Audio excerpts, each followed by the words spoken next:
You know, one of the most amazing things I have discovered when talking about alcohol use disorder, alcoholism in the family, and talking about the experience of the alcoholic themselves on social media is just the number of reactions and the type of reactions that you get. Most people are only able to see from their vantage point. So no matter how well you critically have it thought out and how positive you try to present it, someone will always take that and manipulate it to their vantage point, however far or however close that is. And that's okay. The whole point of the videos, and I think there's about 500 videos that really tackle alcohol use disorder in every angle and every direction on this page. The whole point is that the 25-ton elephant in the room, rather, is being discussed at all. So let's continue this conversation. And I can remember one video in particular that I made a couple of years ago, and it was talked about the statistics of long-term alcohol use in people who have been drinking since their teenage years. Statistically, men will live between 47 and 54 years, and women live between 52 and 58 years, statistically.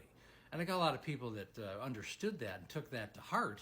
And then I got a lot of people that said, I can't believe how many people had 95-year-old grandfathers that drank 24 beers a day, a pint of whiskey and 10 cigars, and they could do 1,000 push-ups and run a marathon at 95. I mean, there's so many people that came up with all these fictional characters just to prove me how wrong I was. And what they didn't understand was I'm talking about statistically, as fictional as those characters were. It's statistics. You will live a shorter life. Statistically, between 42 and 32 years less than the national average. 47 is pretty young to die. 58 is young to die for women. That's the sweet spot. Some people die in their 20s and 30s. Some people will become an alcoholic into their 70s, 80s, but that is the vast minority of people. For whatever reason, genetically, they've made it.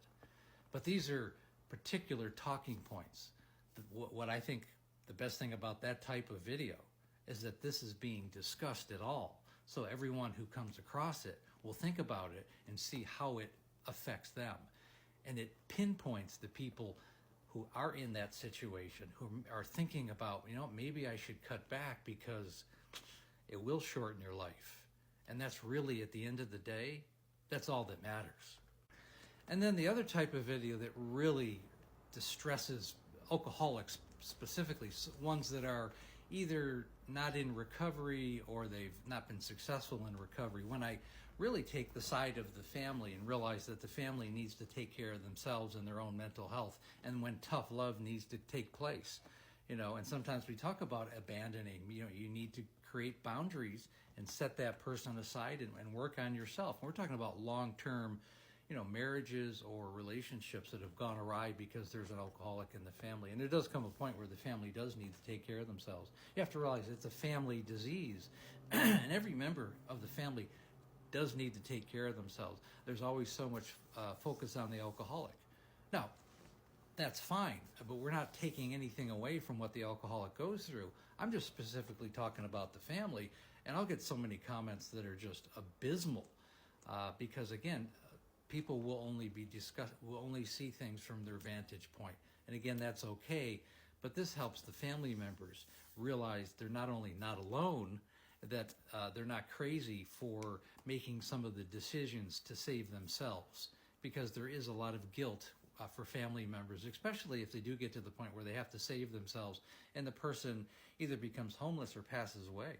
But there is a break-off point, and sometimes we have to save ourselves, and that is a reality. As ugly as that is, it is a reality. It's nothing against the alcoholic, but we're all human beings here, and we have to make the best decisions. Talking about it, bringing it out in the open, taking it out from under the rug, and discussing this in ways that most people do not, is what this page is all about, and I hope that comes through. At the end of the day, helping people, alcoholics, families, anything associated with this horrific disease is helping anybody that it applies to. Help is help, and I hope it has helped. And again, I go live Monday through Friday on this channel right around 6 o'clock Pacific Standard Time, 9 o'clock Eastern Standard Time.